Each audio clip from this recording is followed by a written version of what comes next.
철도사는 속히 군을 거느리고 오랑캐들을 상대하도록 하시오. 성은이 망극하옵니다, 전하. 나를 따르라! 사극 드라마에서 익숙하게 봤을 법한 장면입니다. 하지만 이런 식으로 군을 움직였다간 큰일 나죠.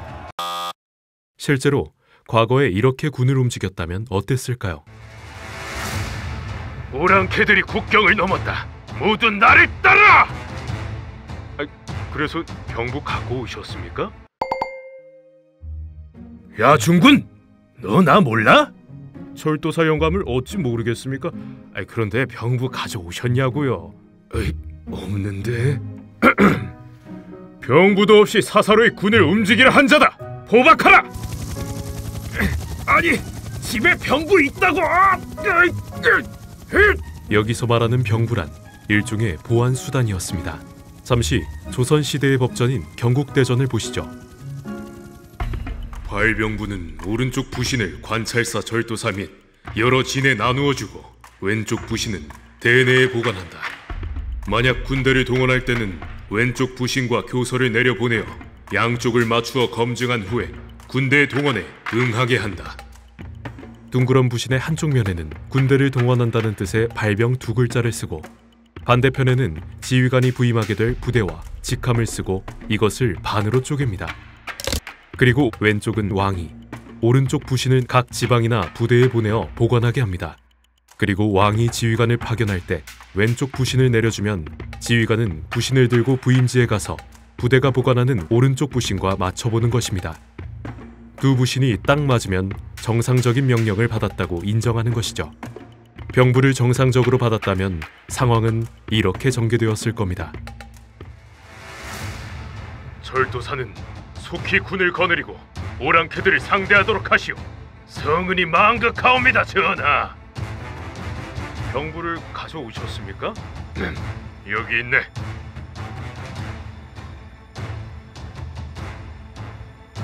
내시겠습니다, 영감. 나를 따르라! 비슷한 사례를 하나 더 들어보겠습니다. 역사 영화나 드라마에서는 보통 전령을 통해 소식을 전해 듣는 장면들이 나오죠. 대체로 이런 식입니다. 전령이여! 무슨 일인가? 적이 심리 앞까지 당도하였습니다. 첨사의 군이 맞아 싸우고 있으나 속히 구원이 필요합니다. 알겠네. 여봐라! 속히 출진을 준비하라! 그런데 말입니다. 이 전령이 진짠지 가짠지 혹은 사람은 진짜라도 포섭을 당했거나 협박을 당했는지 어떻게 알 수 있을까요? 이런 의심스러운 사람에게 지휘관이 노출되면 큰일이죠. 그래서 조선군에서는 소식을 전하는 법, 소식을 받는 법이 규칙으로 마련되어 있습니다. 사람을 보내 영을 전할 때는 반드시 영기, 영전, 영표가 있어야 한다. 이 세 가지가 없으면 주장이 직접 와도 듣지 않고 출입도 허가해서는 안 된다. 그렇습니다. 전령도 자신의 신분을 증명할 기물을 가지고 있어야 한다는 뜻이죠. 여기서 말하는 영기와 영표는 각각 영자를 쓴 깃발과 작은 패를 뜻합니다. 전령은 이러한 것들을 소지하고 명령을 전달해야 했습니다. 그러면 이 세 가지 징표를 가지고 있는 전령은 어떤 절차를 거치게 될까요? 사자가 오거든 영문 밖에 세우고 그 증표를 받아 보고하면 중군이나 주장에게 영기나 영전을 내려줄 것을 청하여 데려오게 한다. 따라서 실제로 전령이 진에 도착했다면 이렇게 받아들이게 됩니다. 전령이요! 정지! 움직이면 확 벤다. 증표를 보이시오. 기다리시오.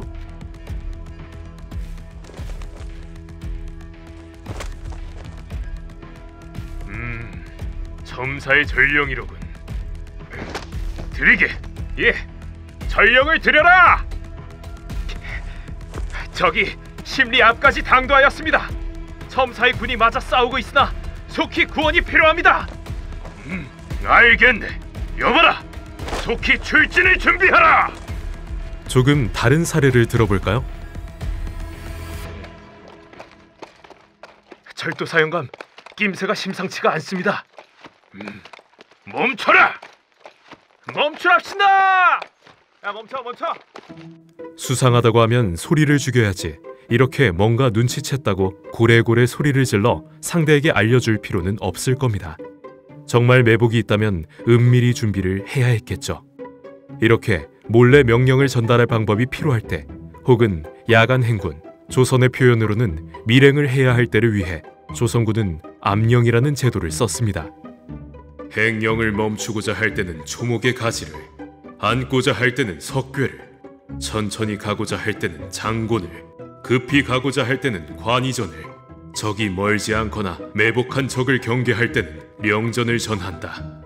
이런 복잡한 규칙은 장수들에게만 적용되지는 않았습니다. 병사들에게 적용되는 보안 규정도 있었죠. 그 핵심이 바로 요패입니다. 너 수염 생김새가 요패랑 왜 달라? 열애! 아니, 요 며칠 먹는 게 부실해서 수염이 다 빠진 건데. 요패에는 3대 운동이 천근이라고 적혀 있는데 사지가 왜 이리 부실한가? 식사가 이리 부실한데 항우 장사라도 어떻게 기운을 유지합니까요? 들어가. 요패란 이름 그대로 허리에 차는 패인데, 병사부터 지휘관들까지 모두가 차고 다니는 지금의 군번줄과 같은 신분증이었습니다. 실제 요패 유물을 보면 이렇게 적혀 있습니다. 이 패의 주인은 훈련별 때 좌부의 전사, 좌초 휘하 2기 1대에 소속된 첫 번째 병사였습니다.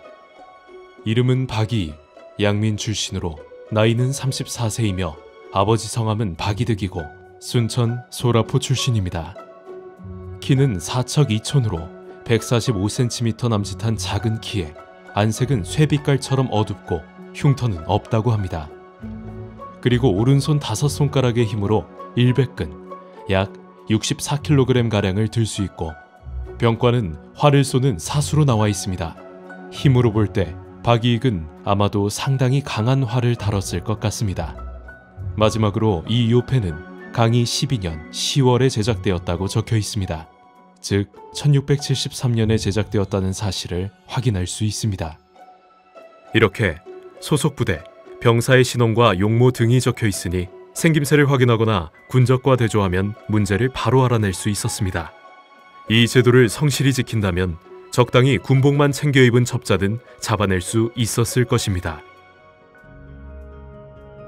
요패를 써서 군을 관리하는 방법은 명나라 장수 척계광이 기호신서에 정리했는데, 임진왜란 때 조선군에서도 널리 사용하게 되었습니다. 그리고 이런 패 형태의 신분증은 어디선가 많이 보셨을 것입니다. 바로 호패입니다. 요패 제도는 조선의 호패 제도 정비에도 많은 영향을 끼쳤던 거죠.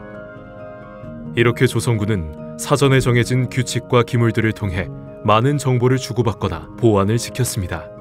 실제로 명령을 하거나 지시를 내리거나 신분을 확인할 때는 반드시 그 증거를 갖추게 했던 것입니다. 언제든 조선으로 미끄러질 수 있는 우리 구독자 여러분, 잊지 말고 기억해 두세요.